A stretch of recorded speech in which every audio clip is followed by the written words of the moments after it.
And action. So we're just on the road now, back from Madison to going home to Winnipeg. We just stopped by Thomas. I don't even know how to pronounce it. Thomas, Wisconsin, for some cheese at Humbird Cheese Superstore. The staff isn't so friendly there. Yeah, I was a little disappointed. So yeah, how'd you like the concert? I thought the concert went all right. Music was great. Great. It was superior. To Amber Rubarth? Yeah. She sounded a lot better than what I heard on her MySpace. Yeah, way better. I think she was less kind of twangy in real life or live. She sounds really twangy in her MySpace, and I pretty much closed off the site right away when I looked her up. But I don't know, maybe I'll give her a second listen when I get home. What'd you think of Gary Jules? I don't know. I never really listened to him much before, except for Mad World, because of the Gears of War commercial.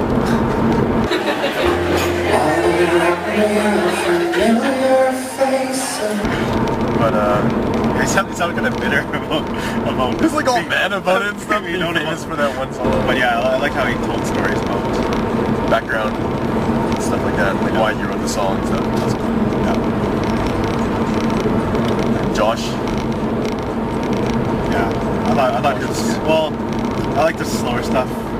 His newer, faster stuff in his upcoming album, like he said half slower. What was his terms?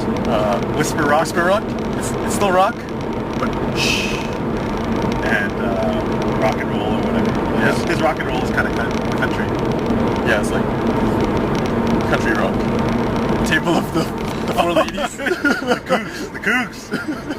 Yeah, so this table of four ladies. They're quite a bit older. I would say they're at least late 40s to 50s.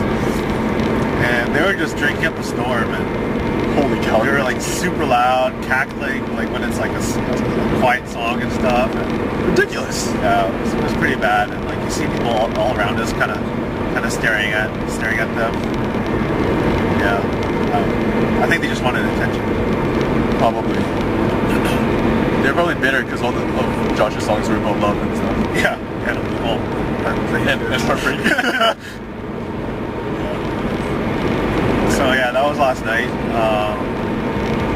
Oh yeah, so like after the concert wasn't over till like quarter after midnight, and we didn't get to Madison till pretty late, and we were pretty full from Cracker Barrel.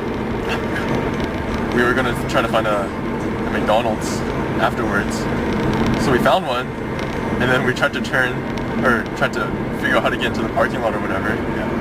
And then we ended up like exiting off the highway and like going out into the boonies.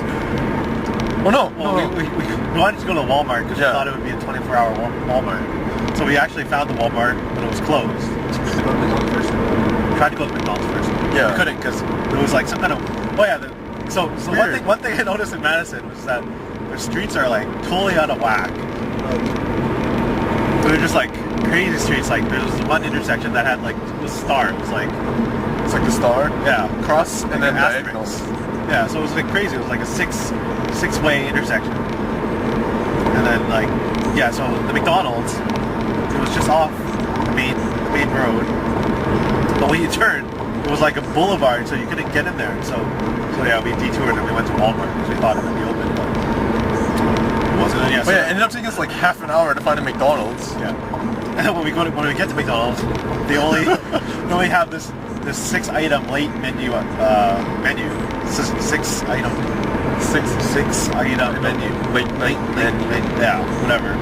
They don't have any prices posted or anything. It's just this little board under like the speaker. It's weird. So we finally we order like 2 10-piece chicken McNugget meals. And it came out to like 13 bucks. Pretty much $13. So I was like, oh, we thought. And I saw this commercial back in Canada for chicken McNuggets 10-piece for, it was like $2.99 or something. Was that for the full meal though? No, it's just 10-piece. Oh, but still. Yeah. It doesn't cost like $4 for fries. Maybe it's because it was late night. yeah, that's why I'm I excited. need to wake up the chickens.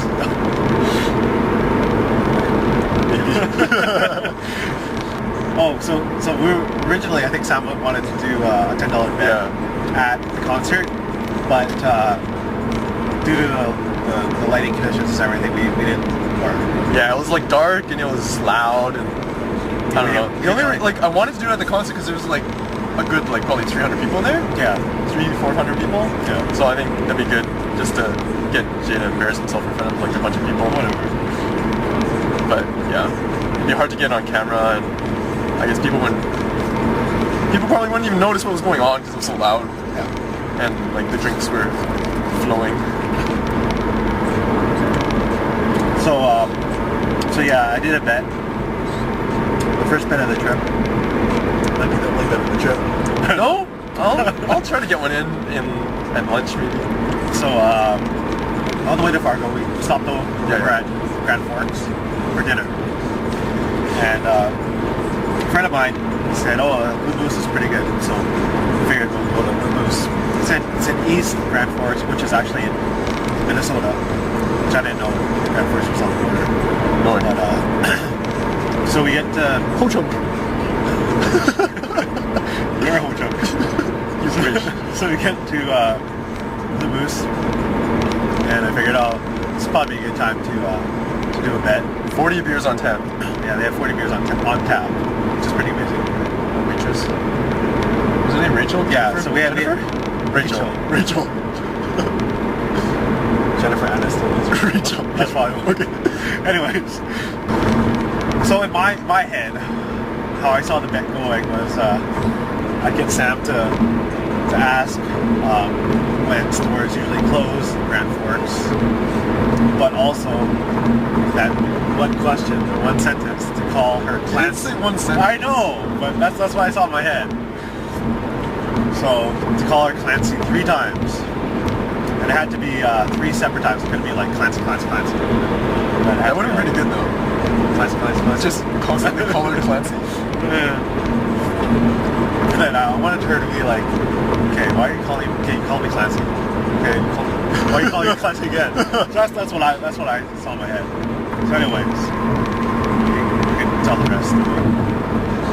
Yeah, so like she was gonna, I don't know, she gave us our receipts or our bills, and then we were paying or whatever. So I started chatting her up after when she was coming back with the money, and we snuck a business card into my money, my G money. So then I called her Clancey at first, but it was kind of quiet. I guess I don't think you even heard it. I barely heard it. Just kind of slipped out. And then I kind of asked her like what time the stores closed out, whatever, and then she started talking. She was talking a lot actually. Yeah, she was. Well, She wasn't really shy.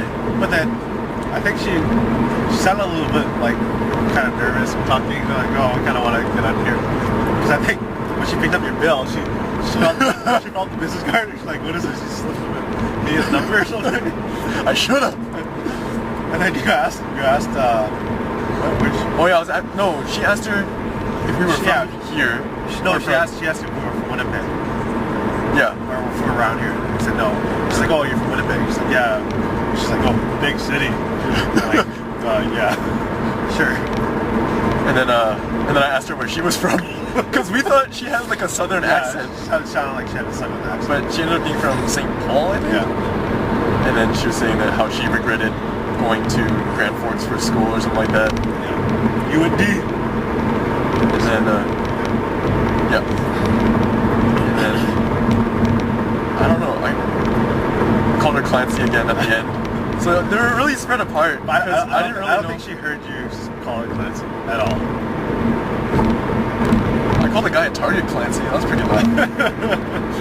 Yeah, But yeah, so we're probably gonna eat Boston Market in Minneapolis, and I'll try to bet Jay then.